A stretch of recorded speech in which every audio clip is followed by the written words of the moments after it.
Get started. It is 1:30. Hello, everybody, and I hope everybody's having a good day today. Hello. Welcome to our first of 4 Indigenous storytelling series of the month. I'd like to acknowledge that we are on Treaty 6 territory, homeland of the Cree, Dene, Saulteaux, Ojibwe, Nakota, Dakota, Lakota, and the Métis. February, it's an important month, and it's a time to share Indigenous teachings and cultural knowledge. And we have 2 amazing speakers that are going to be speaking today, Tootoosis and Fawn Wood. I would like to just say some housekeeping. So just stay on mute to omit any background noise and interference. We would love it if you had your cameras on. I know the speakers would love it if you also had your cameras on. Just makes it more of a real experience.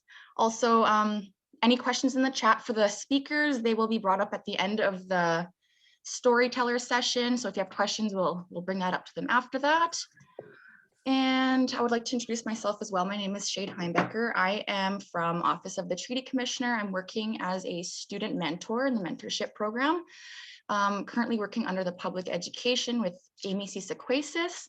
And I would like to thank also everybody that helped facilitate this event and get this event together. So Autumn Baptiste, who's also with Office of the Treaty Commissioner, Amy Tootoosis, and Charmaine Gardner, and all of the speakers that are joining and sharing their knowledge today. So I'm very thankful for that, and thank you guys so much for getting this together, and thank you guys all for joining. This is great. We didn't imagine that it would hit this many participants, so we're so thankful you guys are all here today. And so I'm going to introduce our first speaker. So our first speaker is going to be Tootoosis. Tootoosis is Plains Cree from the Poundmaker Indian Reserve in Treaty 6 territory. University and traditionally educated, he shares his expertise on current Indigenous issues through several speaking engagements throughout Saskatchewan and through his involvement with boards and committees. His ceremonial grounding guides him on how he communicates and builds relationships with people. A father of 3, and he makes his home on the Standing Buffalo Dakota Nation in Treaty 4 territory with his wife of 22 years. So with that, I am going to give the talking stick to Aaron now. Thank you. It's nice to. Oh, you're muted there, Aaron. Sorry. Oh, good. Thank you. Usually we say bingo when somebody's muted and just talking. Well, glad to be here today and see so many faces and be in the presence of so many people from all over the place here. And again, I'm coming to you from Treaty 4 territory, and I don't know. It's nice to see a lot of faces, and as we move forward into further along, moving past the pandemic, right? It'll be nice to see a lot of people face to face eventually. So again, my name is Tootoosis. I do come from Poundmaker. I am. I guess I spent more than half of my life now in Treaty 4 territory. So it's kind of telling when I put that in my bio that I've been with my significant other for 22 years.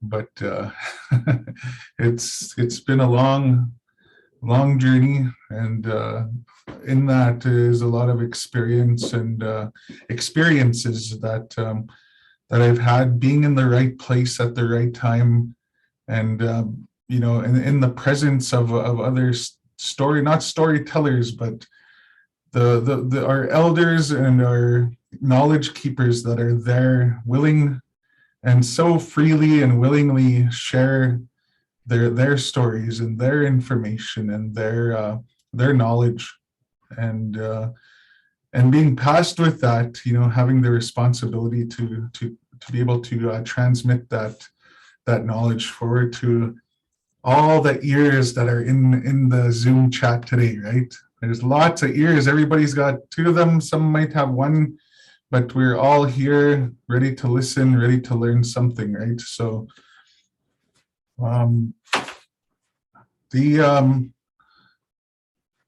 The story I was going to share today is a lot of people want to know about the medicine chest clause. How did that come to be, right? And a little history first, though, and a lot of people might not know immediately what I'm talking about. For all we know, like living in Saskatchewan, a lot of our prescriptions, a lot of our appointments to doctors and dentists and things like that are somewhat paid for, right? And but we try to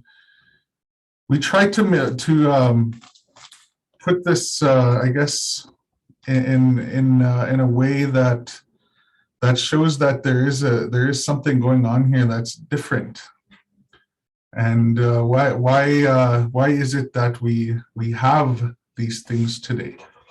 So I am what people would call a status Indian, right? The government made these rules up in 1951, put them into effect in 1952, right? And they said, we control who Indian people are. We control all the rules of who can be considered an Indian to us, right? The government is saying that. We decide as the government of Canada who Indians are, nobody else, right? So as a people that were once recognized as nations of people, like I come from the Plains Cree Nation. My reserve, Palmaker, I put it in my bio, Palmaker Indian Reserve. It's not a nation. You know, we're mixed up when we think of First Nations, right? We think, oh, my reserve is a nation, but hey, man, your reserve is probably part of the actual nation that were recognized when at the time of treaties, right?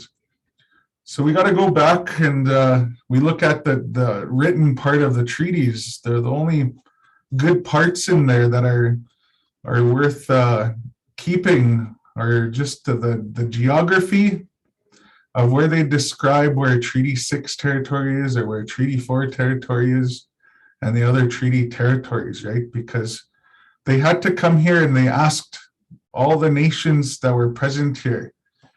And in Treaty 6 and in Treaty 4, it was the same, almost the same three nations. The Plains Cree, they said, the Plains Ojibwa, and the Assiniboine, they said. Today we're still Plains Cree, but Saulteaux, and then also the Nakota peoples. There's a long history of our land here in Treaty 4, Treaty 6, that goes back with these three nations. And we all developed treaties between our three nations, and we became allies. We fought battles together. We intermarried. We used what is called wakotoin, right? We invited people in to become part of us.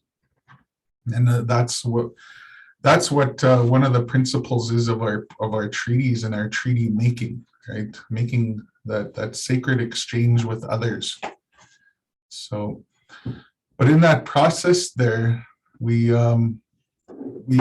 acquired this territory. We used to live way out in the woodlands, but we evolved over the years to become onto the plains and be more of plains people. Oskawinwak, hey, that's what another term of reference for Nihilwak. You know, where the plains, the Crees of the plains, and in that there's we acquired this territory, and we also invited others in, and then the newcomers came. The British on behalf of the British Crown, right? And then the person that came here to negotiate for the Crown, his name was Alexander Morris, and he was known as also what they called his title was Treaty Commissioner. So I'm here on behalf, as a member of the Speakers Bureau of the Office of the Treaty Commissioner. So again, I really enjoy the role that I have in presenting to many, many people all over. And, like today, and I don't get nervous anymore. Before, like, when I first did it, I was like just kind of shaky, and like my lip will get shaky when I talk. It's just like a lot of students in here, when you have to present in front of the classroom, right? It's so hard, and you get really nervous and anxious and kind of shaky, and like, oh my gosh, I get a little bit sweaty. But these three nations are the alliance. It's historically known as the Iron Alliance. So the Iron Alliance were really feared because there was three nations of people that were allied with each other, and a lot of this territory once belonged to the Blackfoot. So there were a lot of battles that were fought between our people, a lot based on disagreements, based on infringement of each other's territory, but we always came along after and made peace treaties. There's never been, our people have never been defeated by the newcomers. There's never been a war here between the newcomers and the Indians and the Indian nations. Indian nations is specific because in 1763, the Crown of Great Britain and Ireland made a proclamation. The King George made a proclamation called the Royal Proclamation of 1763. And for themselves, he wasn't granting us rights. He just said, in order to make treaties with Indians, we have to recognize them as nations first, because only nations can make treaties, right? So they're not taking a place above, saying their ways are better than ours, or their British laws are more superior than Indian laws or Indian nation laws. It was equal. And then the other thing with that proclamation was that they couldn't come here and they couldn't use treaties to take land from our people. So the best understanding of these treaties, you have to look at and compare modern lease agreements. Because even in modern lease agreements, there's a certain clause in there that's specific only for leases, which is to have and to hold. That is also in the written part of treaties. So when it came to the treaties, and if we look at it now from a lease agreement, the tenant has a responsibility to live up to the terms of their lease, right? And these aren't treaty, they're not promises. They're conditions of what people have and if they want to live here. So here are Canadian citizens. The Crown got permission for Canada to live in our land. And, to the point if like they won't be charged with trespassing, right? It's trespassing if they don't live up to the terms of the agreement or the lease, right? So the treaty is really, and the things that were asked for by Indian nations or Indigenous nations then are conditions to allow Canadian citizens to live on our land. Again, it wasn't giving up our land, right? Surrender, cede, yield, or lease are things that it says that in the treaties, but that was only to give up previous deals that we made with other newcomers, right? France was here too. In 1701, there was a big, huge treaty with, there was 40 Indigenous nations, and there was 1,400 people that were representing those nations that made a treaty with France. It was called the Great Peace of Montreal. So that surrender clause in treaties is just so that, people who have to get rid of any previous deals that the landlord has with other tenants. So the Queen is the head tenant. and she put Canada here as the actual living tenant here, or what have you, right? So a part of those conditions that were one of the things that were asked for in those the treaties or the lease was healthcare. Healthcare, health and dental, right? We get that. But today it's not set up that way.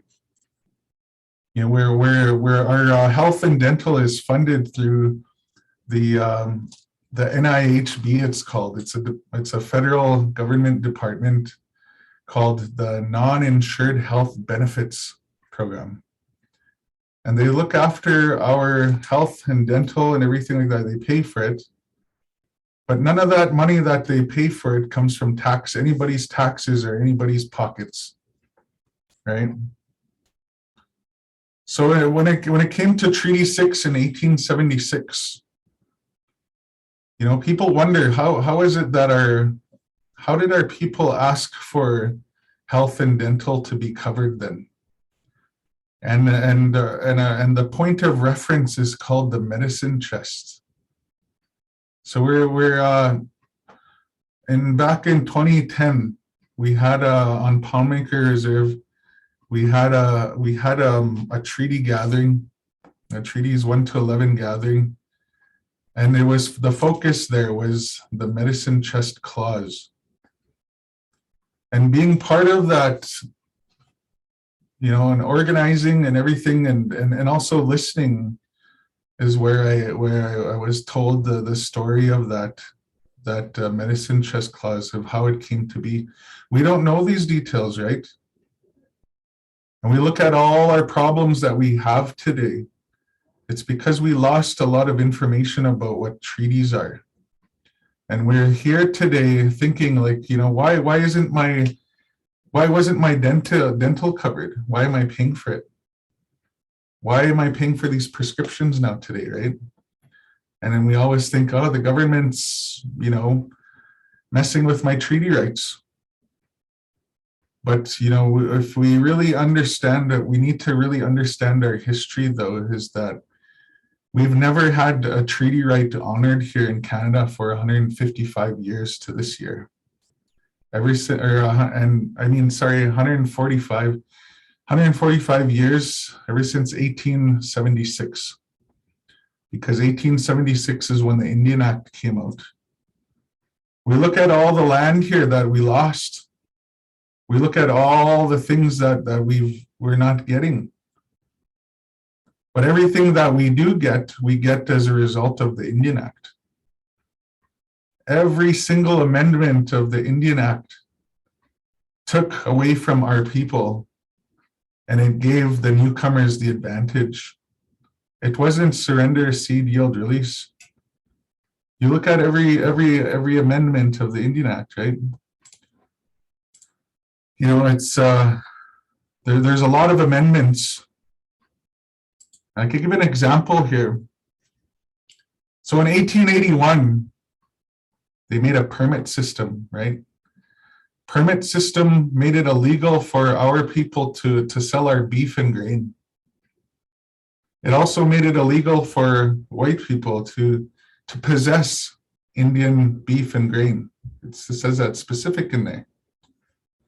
And they had to, and the only way we could sell it is if we got permission from the Indian agents. And the Indian agents were really bad people. They'd say, nope, nope, nope, nope, nope, nope, nope, nope. And then even to kill our own cow to feed our own family, they had to ask for permission. If you killed your own cow to feed your family, you'd go to jail if you didn't get permission from the Indian Act or the Indian agent. People had to literally watch their cows starve to death. That's how bad it was. And our people were always hungry. And that lasted all the way into the 1970s, where we were still having to ask for permission to feed ourselves, to do well for ourselves, right? That's a major Indian Act amendment that affected our people for a long time. It forced our people to go onto welfare, even though a lot of our people resisted and tried their best to be maintain, some freedom of being self-sufficient. So just an example, but I wanted to get into that story a little bit here. Yeah, I seen one of the comments in there that, even selling furs, yeah, they went after everything and prevented our people from really trying to better themselves, and they even took our ceremonies away and our dances away, something that we did to heal ourselves or make us feel good again, right? They took those away for a very long time too with the Indian Act. So the point I'm trying to make is that our treaties are still good. And another condition there is education, right? Post-secondary, high school, elementary. We're not to pay for these things.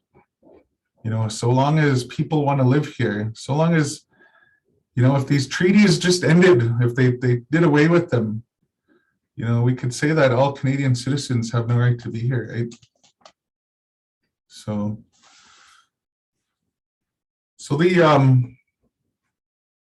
the medicine chest clause, it came in as a result of Treaty 6.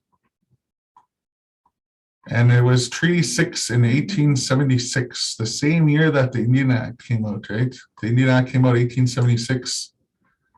For all our people, cared, they thought the Crown was acting honorably by providing us with so much things. But directly after the year of treaty, our people were starving to death. So Treaty 6, if you look at the medicine chest clause of Treaty number 6, and the words in the written form of the treaty, all it says is that a medicine chest will be kept at the house of each Indian agent, for the use and benefit of the Indians at the discretion of such agent. That's all it says in the written part of Treaty 6. But we've always known as people that it meant more than that. They meant more. So where is it written, right? Do we need written things, right? As people here, our ways are still good here, and we don't need things to be written. Those treaties were good even before signing, right? Signing doesn't mean anything here. That's something that's foreign to us. Doesn't belong here. It's not in line with the laws of the land here that we had, right? And the British ways aren't more superior. We got to stop looking at it that we need paper, that we need proof. Our proof, our word is just as good as as anything today. So it was Alexander Morris. He was the treaty commissioner. One of the things that he was warned about was, hey, you can't discuss land with the Indians there. They're not going to be, there's no safe way you're going to be able to discuss land with them, because there's no way they're going to ever give it up. Whatever you do, when you go over there, don't talk about land. And that's what he admitted to. It's in his journals and his diary. He said, if I talked about land with the Indians, there'd be no treaties today. So he came to Treaty 6. In Treaty 4, he sent his rep, his helpers to tell the people there, gather up your chiefs. We want to have a big meeting on September 21st in Fort Qu'Appelle. And then people looked at themselves and they're like, what do you mean, like, chiefs? We don't have those. And we're more complex people than that. We have societies, we have, all these things. We don't have a chief. What do you think we are? They were insulted here. And there was no pipe ceremony to begin the treaty here in Treaty 4 territory. And elders have always maintained here that Treaty 4 never began and it was never closed. We told them to come back next year and they never came back. So it could be said, well, treaty never happened here in Treaty 4 territory. So he came to Treaty 6, said the same thing, right? And people sent their spokespersons. That was the best thing that they could do to accommodate this treaty commissioner that was coming here. So he came to the chosen spot there by Fort Carlton there. And then he said he they wanted him to meet at this certain place, and that's it. So he followed along, but the weeks before he was already here, and there were some main guys that were ceremonial people that invited him to come to ceremony,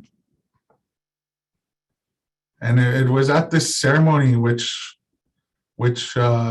this came about. It was directly through ceremony. And all our ceremonies, they're very I got to give some background, because there might be a lot of people here, a lot of children, a lot of other newcomers that might not know what we mean by ceremony. But we have ceremonial lodges and a lot of our ceremonies are conducted in the dark, in the complete darkness. And spirits are brought in, and spirits can talk in this certain ceremony.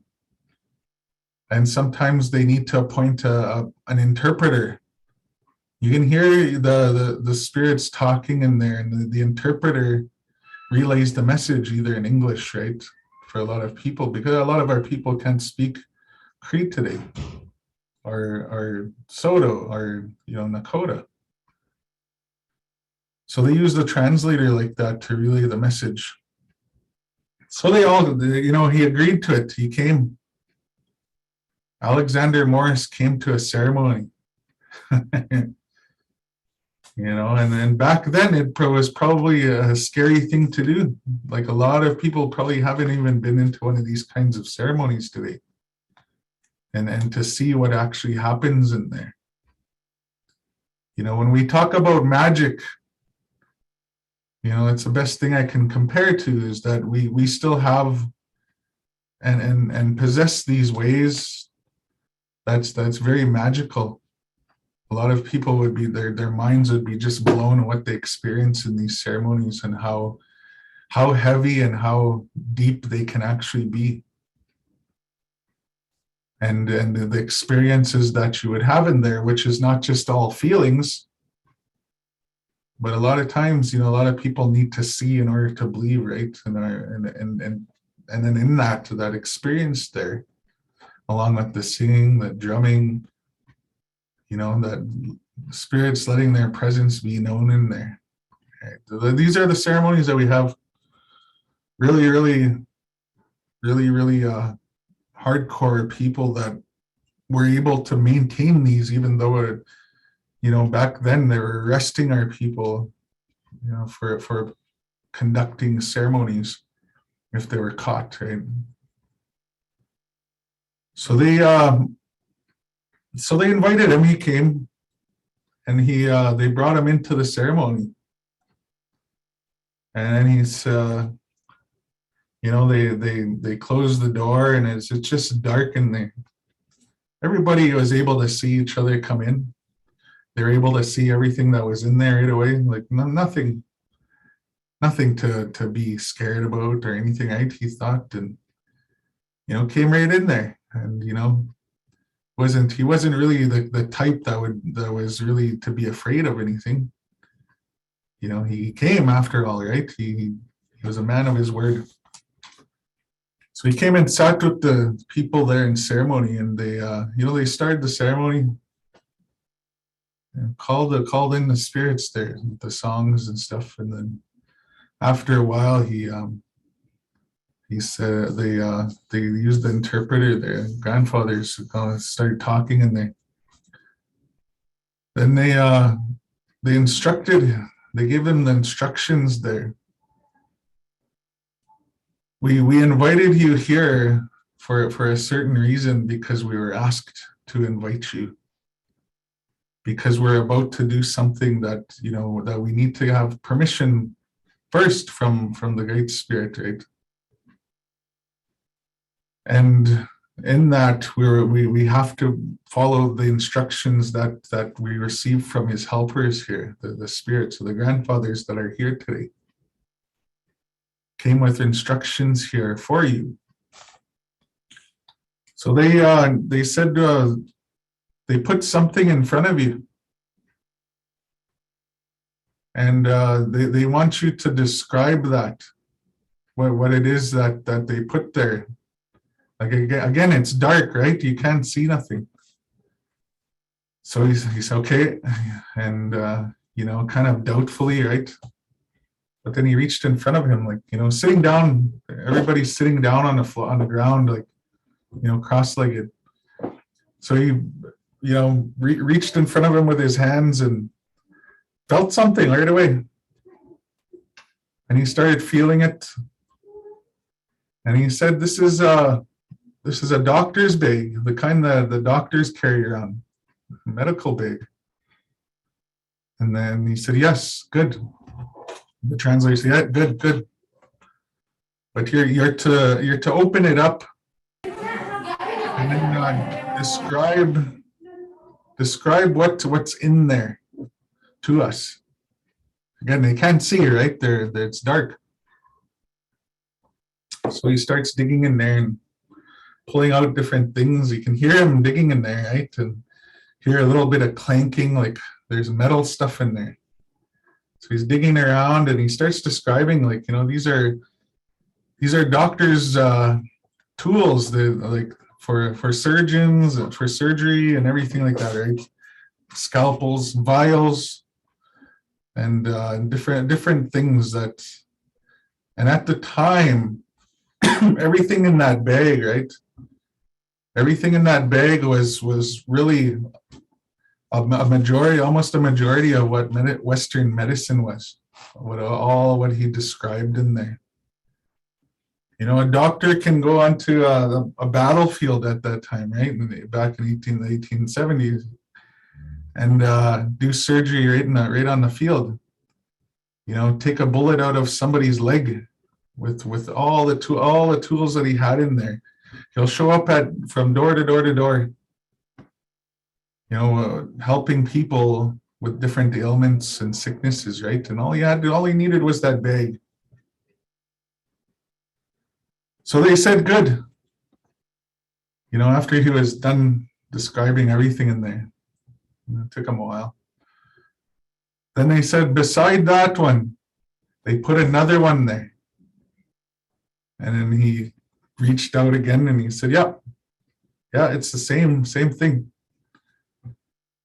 So they said, you're to open that one up and tell us what's in there. So he opened it up. He started digging in there. He was describing roots and, powders. And again, people were smelling them, right? All the traditional medicines, he was just, you can smell them all in there, and leaves, plants, even animal parts. He's just describing them. Sweetgrass. He knew some of them because of his travels, right?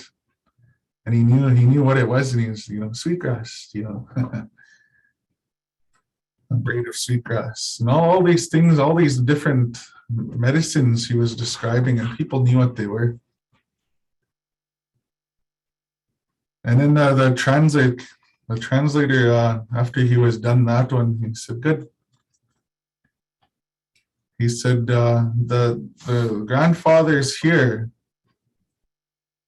they mentioned that first one, there, you're to provide the red people, you're to provide them, the red people, with that first one. There's going to be a lot of sicknesses, just like in the past, that are going to be brought here when as the newcomers come and go. that our medicines won't be able to help. And the people are going to need to rely on some of that. And you're to provide this to the red people for as long as the sun shines and gives everything life. For as long as the grass grows and gives life to all the animals that we depend on for life. Like the buffalo, right? The buffalo eat the grass. And then, you have the whole circle of life, right? Play the Lion King song. No, they weren't saying that though. But they, as long as the grass grows and feeds the animals that we rely on for life. And as long as the waters fall, these are the terms of the treaties. And when we say waters fall, it's specific in the language that they're referring to the water that breaks when female species and humans give birth, right? The sign of life. It's not rivers flow. Alexander Morris plagiarized our terms of treaty that we've been making with the other nations here for thousands of years. And he changed it up 10% by saying rivers flow. Somebody's sharing their screen here and not me. So it's, as long as the sun shines, the grass grows and the rivers or the waters fall. They're to provide us with that first one. That second one, for as long as the sun shines, the grass grows and the waters fall. The red people are to be able to provide themselves with that second one and everything that's in there. So, that's the story there of how that came to be, right?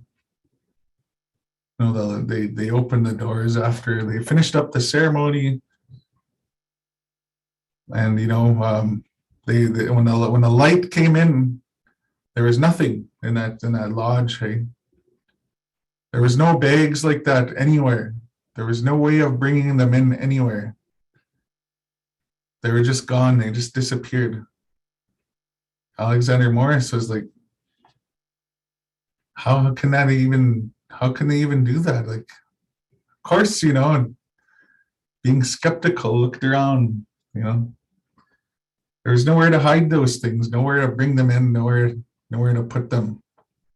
They made them appear and made them disappear.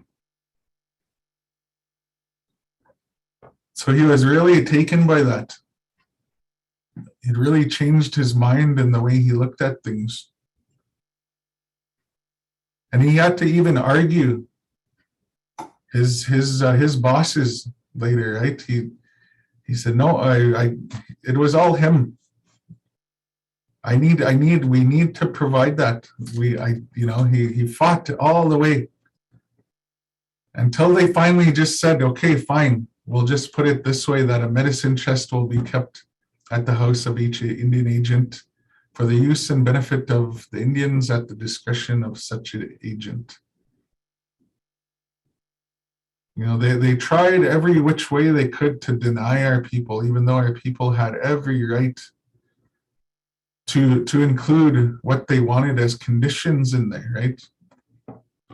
They wanted to make sure that every base was covered, that in the future, that when the newcomers come, and with our people, we're going to share the land and get rich off of it together. There's so much, right? So much of it that, why be stingy with it? We can invite everybody in and we can get rich off of it together. And then of course that didn't happen. They got stingy and greedy and denied a lot of things that were asked for in the treaties. So this is we hear that story, But sometimes when we're listening to a story, we miss things that are very important. We can listen to it and inside our minds, we can process it and think like, okay, that's all they asked for was, to be provided with Western medicine, and then also just the ability to provide their own medicines for themselves, right? Okay, cool. But you go back to that second one, right? All the things that are in that second one. There's plant material. There's animal material in there. The terms themselves, right? As long as the sun shines, the grass grows. And these are all things that are tied in there that we need to be able to provide ourselves with, right? And what does that mean? That they have to be, why was it said there in there like that they have to be able to provide themselves with that second one, right? What that means is that we shouldn't be blocked by trespassing signs, because our medicines involve, food itself is a medicine, right? We need to have that deer meat. We need to have that moose meat. We need to have that elk meat. We need to have that buffalo meat. And it's not just meat. We need those organs and everything like that, right? Our diets. There wasn't a whole lot of vegetables back then. But when you eat an animal completely, you get all the minerals and all the vitamins that you can get by eating a plant-based diet mixed with that with a meat diet. You can get all that from one animal if you plan it accordingly and you process it right. And for that animal itself, also you use a lot of things like you dry out the lungs of a buffalo if you have lung ailments, and you can make a medicine from that when you grind it up into a powder. A lot of our medicine is smoke. There's different smokes out there that we can breathe in to heal even like things like bronchitis or pneumonia. All of these things where doctors say, the worst thing that you could possibly, come into contact with is smoke when you're suffering with bronchitis or pneumonia, right? But there's actually smokes that are really good for it, that come from animal properties. I'm not going to share what some of those are, but, it's mixed with plant life, right? Our medicines use both and mix that and create a smudge that you're able to use a certain amount of times through the day, and you'll be better by the next day even. You look at the Spanish flu back in the early 1900s, right? During World War I. It's called the Spanish flu, but it originated in the United States. They pinpointed it right to an army base in Kansas, but it wasn't discovered until it made its way into Spain. People were dying right before, like from right in the morning, they'd be sick, and by nighttime they'd be dead. That's how fast the Spanish flu affected and killed a lot of people. It killed 50 million people around the world. There was a lot to be scared of back then, because there was nothing. There was no needles. There was nothing that could be used for a long time. People were wearing masks back then as the only way. Of course, where did our people go? How did our people survive that? Despite all what was going on, when the government themselves were trying to kill us off, right? They were just hoping our people would die off by starvation and by diseases. still on into the 1900s. They went into ceremony and asked for help. It was that skunk spirit that came forward and offered the medicine for that Spanish flu. And because of that, that information was shared all over the place. And they, they took that medicine and were well again. They didn't die. A lot of our people rely on that even still today. When COVID came, they believed in our medicines, right? And they still searched and got those. And there's people that have that information on how to process that still, right? So, but again, today we're blocked by no trespassing signs. We're charged. Just last year, and it was just in the news the other day that this man in Manitoba was held at gunpoint and cuffed just because he was just taking the guts out of his moose at that time, and the police showed up and came out with their guns, their assault rifles drawn at him, and arrested him and put him down on the ground and cuffed him.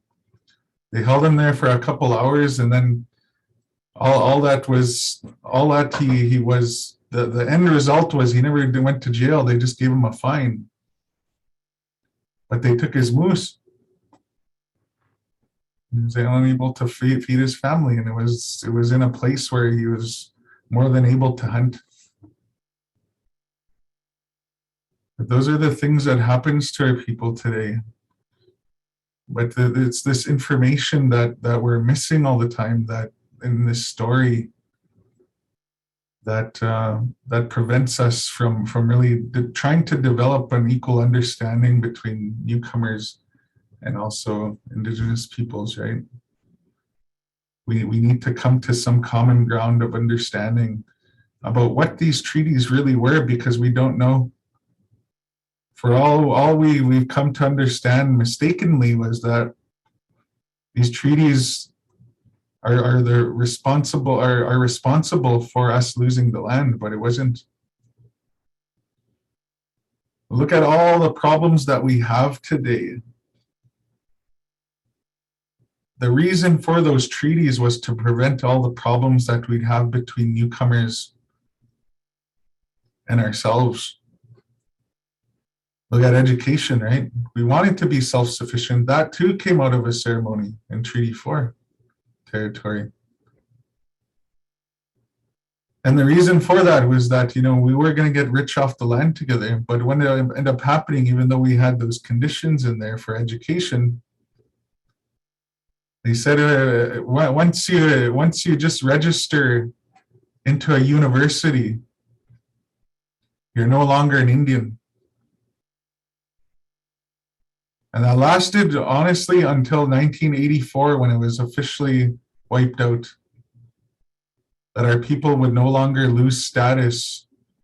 And that was the process of enfranchisement. If we wanted to become a teacher, if we wanted to become a lawyer, if we wanted to become a doctor, if we wanted to just become a teacher, right? But as soon as we register into university, we were just no longer, and we're told, no longer an Indian, right? So it's those things, you look back and you look at economists now, they're the ones that study money. They really understand the flow of money and also the economic impacts of certain things, of issues, right? So they looked at education and what is the impact of because Indigenous peoples aren't being educated or are not being employed as they should be. What's the impact to Canada's overall economy? Well, they look back, $187 billion. That's their number that they said that Canada's economy suffered because Indigenous peoples aren't being educated and aren't being employed like the rest of society. That's a big number. People might think it's not, but even $30 million, if you gave somebody $30 million in 1945 and told him or her to hand out a $1 bill to everybody that came by as fast as you could, they still wouldn't be done today. Right? $187 billion. The cheaper option would have been just paying for Indigenous people's post-secondary education, like the treaty right says, right? They specifically asked for a red brick schoolhouse, was what came out of that ceremony. And back then, the only level of education that took place in red brick schoolhouses were college and university. Today, it's the Indian Act that we're under for a lot of things, and education is one of them. Education is, they like post-secondary education, they fund it, right? We talk about this funding. People know immediately what you're talking about with post-secondary funding, meaning the government isn't paying for this, right? They're way back in 1750, we made a treaty with the crown then that, if they wanted to take our resources here, our natural resources, they're going to have to put half of what they make into trust. And this was the Indian trust. So it's still accounted for today, but that's not even what's being used. When the Indian Act came around, in the process of that, they developed another trust called Indian Monies.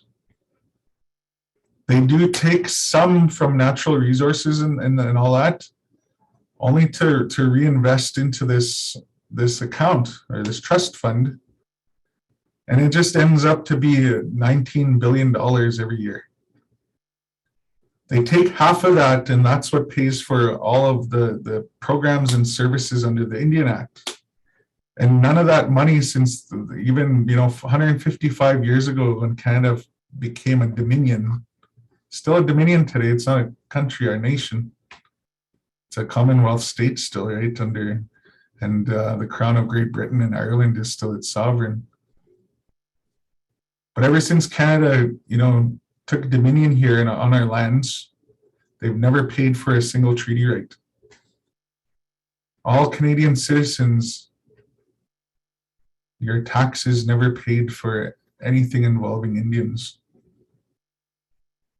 With every Indian Act amendment, took land away from our people that was set aside as reserve land. In 1911, they said if a white person wanted Indian reserve land, the Superintendent General of Indian Affairs would just give them, without even asking anybody there. If they wanted a road through a reserve for the convenience of all other people but Indians, that road would be just put through a reserve and there'd be no compensation or nothing. Not even consent, just build the road or railway. If a town grew to 8,000 people, then the reserves around that area would be just deleted off the map. There's a lot of reserves that don't exist anymore because towns did grow to that number. And those reserves just, there's really hardly any even historical record of them other than memory. All of these things that took place in the Indian Act, even separating our people, separating us Indians from Métis people. It was an Indian Act amendment that said, Métis people can withdraw from treaty, like as if it was a privilege they're being granted. And then they came along and amended it again, saying that all white people living with Indians on reserve have to leave, right? They started coming after our families. They started dividing that. They started racially dividing our people through the Indian Act. It's all there, all the amendments. You can find lists online even, Indian Act amendments. And nobody's really looked at the Indian Act as, through an economic lens to see what impact it has had on our people, Indigenous peoples over these years. People wondering why can't you work? Why can't you get a job? Why can't you? There's so many factors. I work today, I pay my taxes. I know this is a different from the story, but it's all relevant, right? I have to drive in an hour every day to work and home, work and home. And even though I make a lot, it's like, I can't see how everybody can do that with the gas prices right now. And why should people have to leave the reserve to work? I don't want to leave. I don't want to live in a city. It was too hard for me growing up on the reserve till 20. I made it in the city 6 years and then was glad to get back out. It's not as easy as people think to adapt, because that adaption, you're in survival mode 24/7, and your body gets sick and tired. So anybody have questions? There's might be a lot.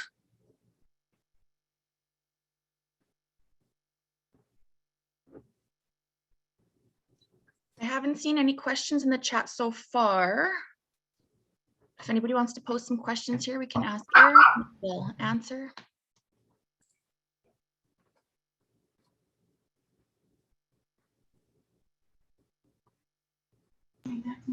Is it safe to say like the sun shines, the grass grows, and the waters fall, or do we still say the rivers flow? You can say it either way. That's just the traditional way there that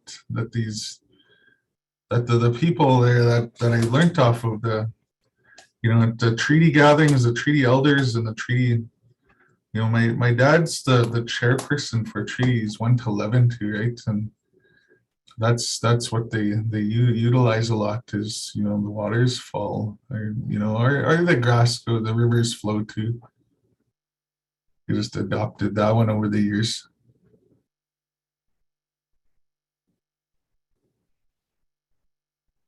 But it helps when you're using that to explain the background, right? And these are the important things that we have that are in terms of demonstrating all life and I guess eternity, right? Describing eternity, what that means, rather than just one word, that this agreement is forever.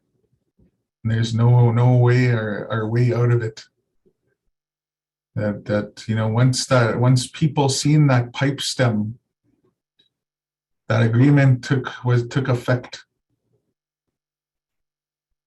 And that Treaty 6 pipe stem is still kept by the inherent or the hereditary keeper.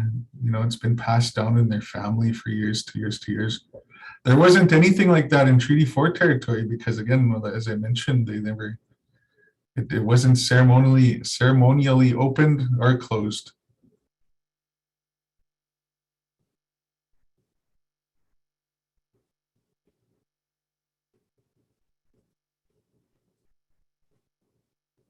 So Gloria Fierro has a question. It says, why is this history not taught to our children in Indigenous and non-Indigenous schools?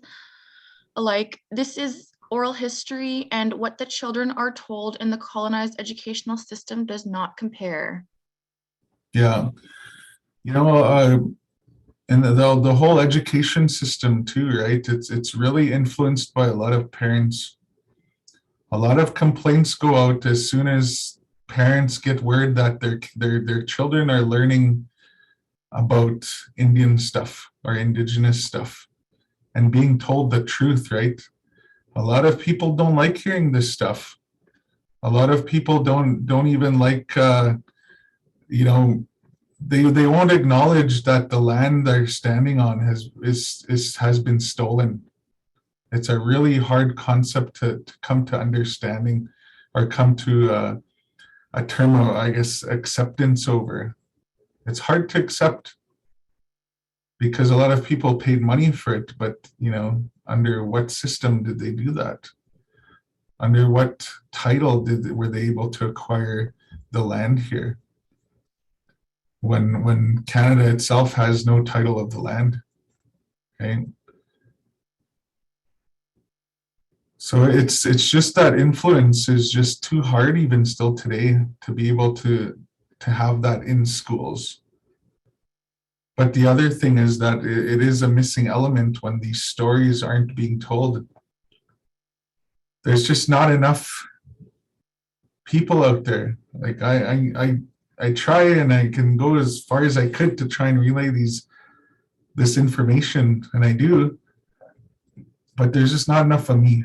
There's not enough people out there. There's not enough teachers that have been told this stuff, right? There's not enough people that once they hear this information are really carrying that forward and telling as much people as they can. The way you remember is by telling others, right? You hear a story and you got to tell somebody right away, just so that your memory will retain it, to tell it the way you heard it, or else it'll change over time. Right? You'll forget certain parts if you don't tell somebody right away. You don't share. So yes, I went through all of university even and got a Bachelor of Arts honors in Indigenous Studies, and I didn't even learn all this. So. Mitch Lysak has a question here. He said, our class looked up the definition of treaty to find it a concluded agreement between two parties.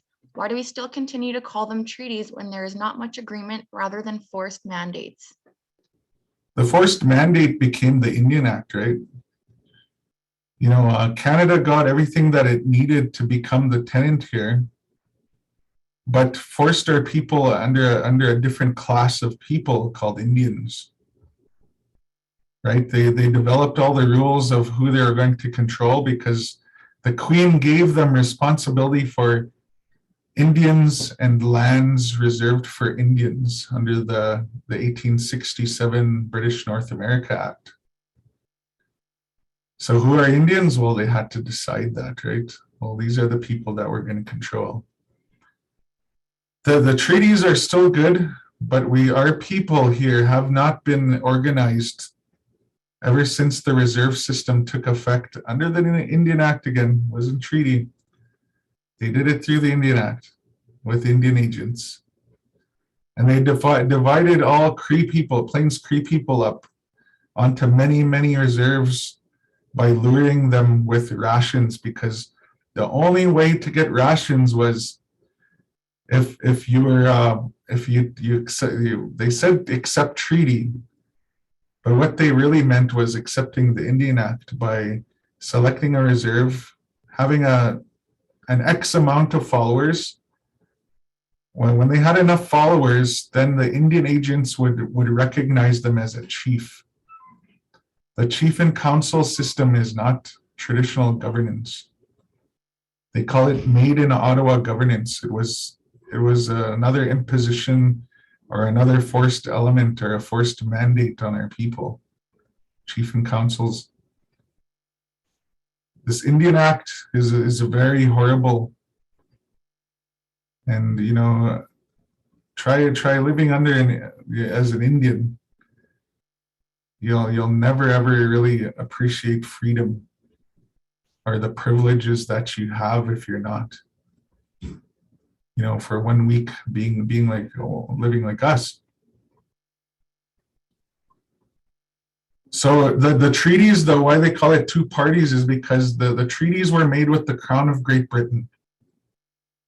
Canada cannot touch these treaties because it's not a nation. Only nations can make treaties according to international law. These treaties are international laws. They're recognizing, for example, the Plains Cree as a nation. And again, I mentioned we haven't even ever organized ourselves as Plains Cree, as the Plains Cree Nation since way before treaties. Now we're just so divided on reserves, and we have way too many chiefs to come under one united stance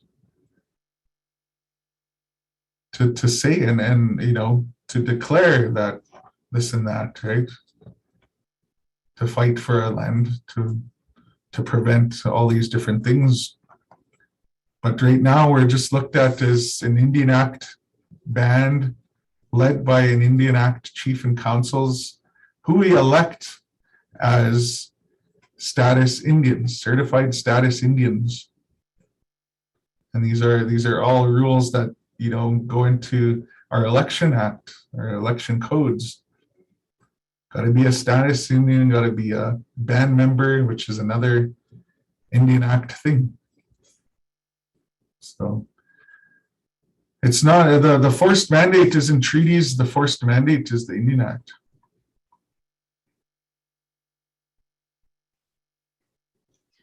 Kelly White, I'm just going to answer your question about does the OTC have plans to send out updated kits to schools?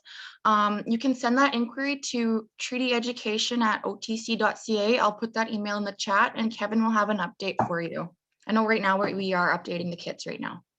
And then also Victoria Delorme has a question.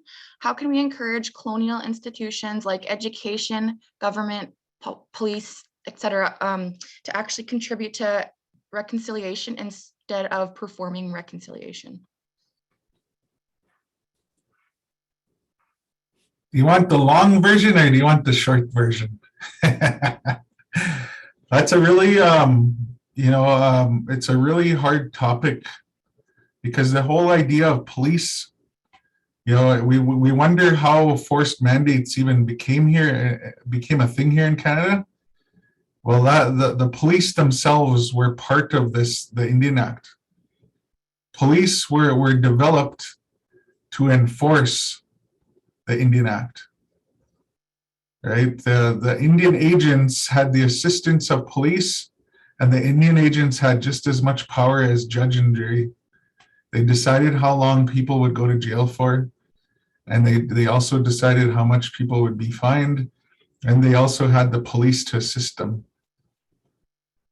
So they're enforcing all of the amendments of the Indian Act all along. Eventually, you know, changing from the Northwest Mounted Police to the Royal Canadian Mounted Police. But the pass system, right? The pass system after 1885 was where they said we can't leave the reserve. Because of the things that happened in 1885 with the, you know, we don't look at it as a rebellion anymore. It was a resistance. Our people were forced to resist the attacks that Canada was sending on our people, right? And my reserve, Palmaker, is very involved in that, where they came to our reserve right after the fighting the battle that took place at Cut Knife Hill. And they showed up with white flags, a stack of white flags, and they said, from here on, if your people want to leave the reserve, they have to be carrying one of these flags. If they're off the reserve and have no flag, they'll be shot. And our people lived years of that before a formal pass system where the paper slip was created for people to leave the reserve. So this pass system, you know, lasted all the way until 1951, where our people couldn't even leave the reserve because they had to get permission from the Indian agents as well, right? Couldn't leave the reserve, couldn't sell your beef, if you wanted to sell your beef, you'd have to go and get a pass too, other than a permit. So that, you know, our people have stories of seeing those Royal Mounted or those Northwest Mounted Police. You can see them riding their horses with their white helmets, passing each other like this around the reserve, way in a distance. You'd be passing each other like that. patrolling the reserve with the hopes of shooting one of our people that don't have flags. And people were shot at because they couldn't get their flag out in time. So there's that. And, you know, police, when we're talking about police, you know, they have to really understand their history and the role that they played in enforcing the Indian Act. You know, are they going to be on our side when we know our territory and our way of life is being infringed upon by development, right? They don't. We know that there's two sets of laws almost here, two sets of policies.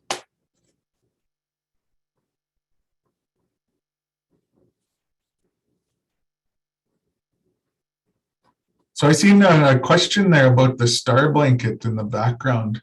This star quilt was given to me by a family down in on the Fort Peck Indian Reservation there in Montana. It was a family that they honored me for being a pallbearer, and they gave me this. It's a satin. It's all satin. It's not broadcloth or anything. It's all satin. And it means a lot to me, and I'd never give it up. Not for sale, sorry.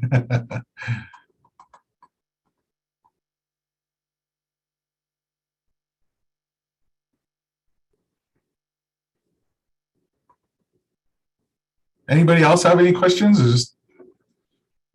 We got 2 minutes left.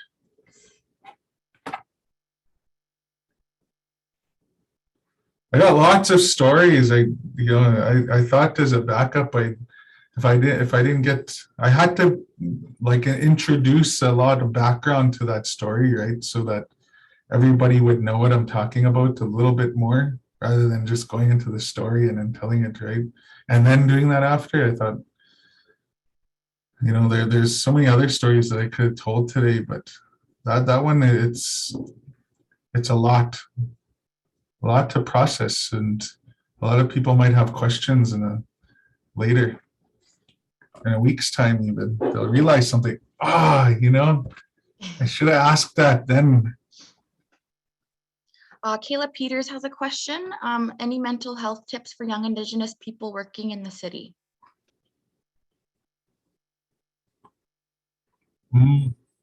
Yeah, the thing that got me through living in the city, it was hard. Honestly, it was like I'm so res. Really, I'm so res, and it was really hard for me. You know, there would be times I'd be phoning home, just, you know, in my early 20s, just like, you know, in university, just kind of breaking down, like, you know, I just hate this city. But and the thing that got me through though is I was always given smudge, you know, whether it was sage or sweetgrass or anything like that. Just to be able to have that took me a long way, to be able to just have that in my house, to have me, you know, smudge just when I needed to, right? And a lot of the places here are welcome to that, where students can smudge anytime they want, right? Like I work at Saskatchewan Polytechnic in Regina, at Regina campus. They have the Indigenous Student Center here, where students can just come and smudge anytime they want.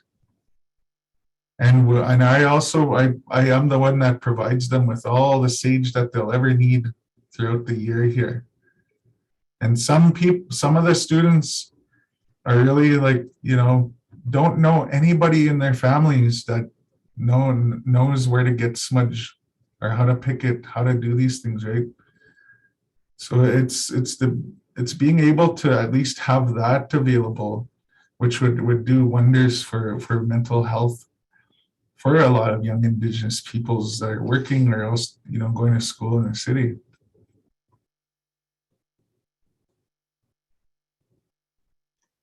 Just answering your question, Dawn, you can visit our website. We have online resources available. However, the entire kit is not online.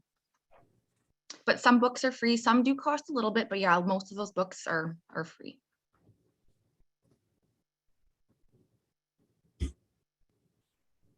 Jolene Saddleback has a question. She says, so this storytelling is about the history that has taken place.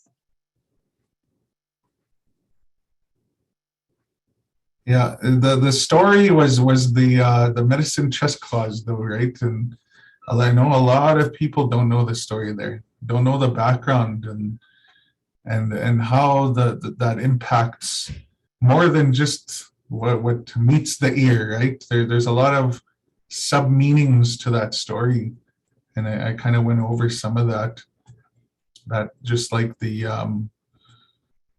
like how we can't be prevented from going out and gathering our medicines, whether it's food or whether it's even medicine, right?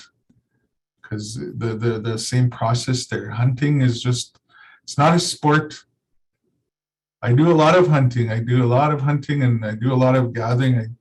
I braided up 70 braids of sweetgrass this year just from my picking in one day, and that's a lot more than enough that I need. And also you know, getting enough moose meat for me and my family. You know, my deep freeze is almost done because I only got one moose this year, and you know, I just haven't been. I was so busy with so much things, I just couldn't get out there enough. But the other thing is, there's just less and less and less places to go hunt because the amount of signs that are going up and up and up and up. No trespassing. And then also this new trespassing act where I'm possibly going to be fined $25,000. And I don't care. I'm still going to go. But that's another story. That'll be another story. Gloria Fierro has a question as well. As she said, I've heard people say that until laws are changed in Canada to do away with the Indian Act and uphold the treaties, reconciliation is nothing more than a facade. What is your take on this? Facade. There we go. I'm like, how do I say that? Whoopsies. the French C on it, le français. And yes, a lot of people agree that reconciliation is sort of like a facade, but you know, when we really think of it, and this goes with the I guess the slogan of the Office of the Treaty Commissioner, right? That we are all treaty people. We, you know, that in itself is a statement of you know, from a reconciled position. We want to get there, but we're far from that. And what I mean by that is that we're at one time our people thought we're the treaty people. We're not all treaty people. Just Indians are treaty. I'm a treaty Indian. This is, you know, these are my treaties. But then, you know, you go to another, you know, other people have this other belief that, you know, I'm not a treaty person. I knew who my ancestors were. We never needed treaty to know or say who I am as a Soto person, for instance, right? Like I heard this from a Soto man. That's why I'm making reference. I'm Plains Cree still, but he said I'm Soto, and I can trace back, you know, 50 generations of how long I've been in that valley there, north of Regina. And he said, and I never needed treaty to tell people who I am, because I always knew that. I am not a treaty person, he said. I'm Soto. And he said the real treaty people are Canadian citizens, because without those treaties, they have no right to be in our land. So, and now we're in terms of reconciliation, right? And you know, what exactly does that mean? You know, where do we go? How do we get there to become all treaty people? Well, that's where we need to understand what treaties were, and we have to go back to the times before they were even made, where you know, that information is still held by our people. They have treaties 1 to 11 gatherings all over the place. And everybody's welcome to attend them. And there you'll find and hear a lot of these stories. And that's where people should be bringing their kids. That's where education happens. Even going to our ceremonies, going to our sun dances, those are coming up. That's where education is, as sweat lodges. These are our traditional institutions of justice. And that's where a lot of people will learn, what things and how things are and how our societies run. They'll learn our true form of governance at our ceremonies, right? So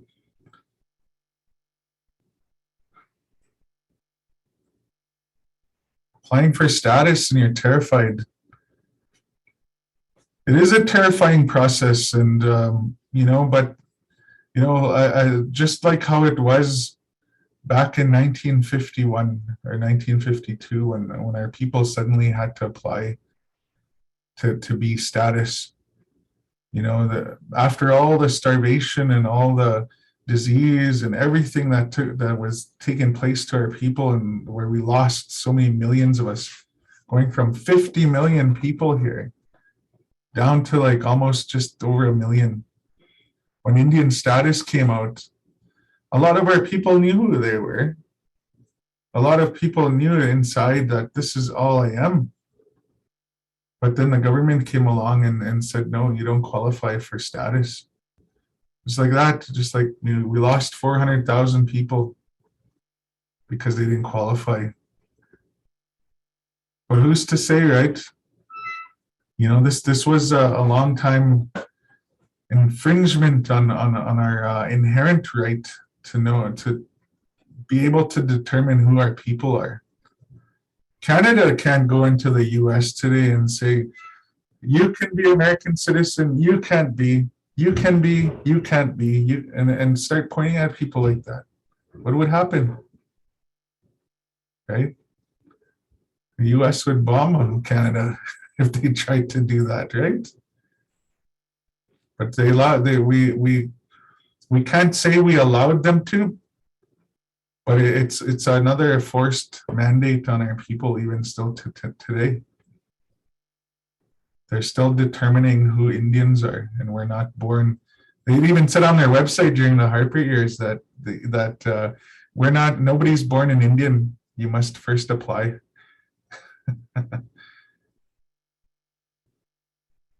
But through our own terms, Wahkohtowin, we determine who our people are, and if we're organized ever, in the future, if we're with our own system of governance as Plains Cree people, just as an example, or Soto people, or our Nakota people, we can make that determination again. But for now, Indian status is just, it should be looked at as a temporary measure right now still until that time. Hey,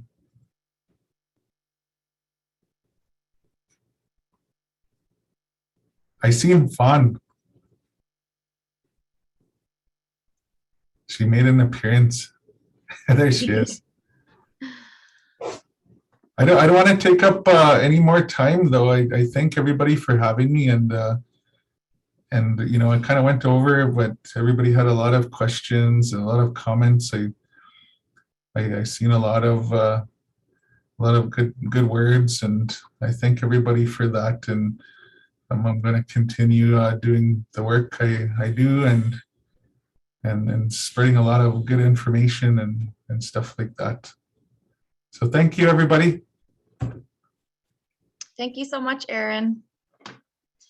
So I'm going to let Autumn introduce on here. Oh, sorry about that, Shane. Thank you so much, Aaron, for sharing the information and starting a great discussion. Thank you so much for everybody who joined us in that discussion as well. So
So, Tanse Adam Mitsigasin Gaptagano Sania. Hi, I'm Autumn from Central First Nation. I'm a mentor at the OTC.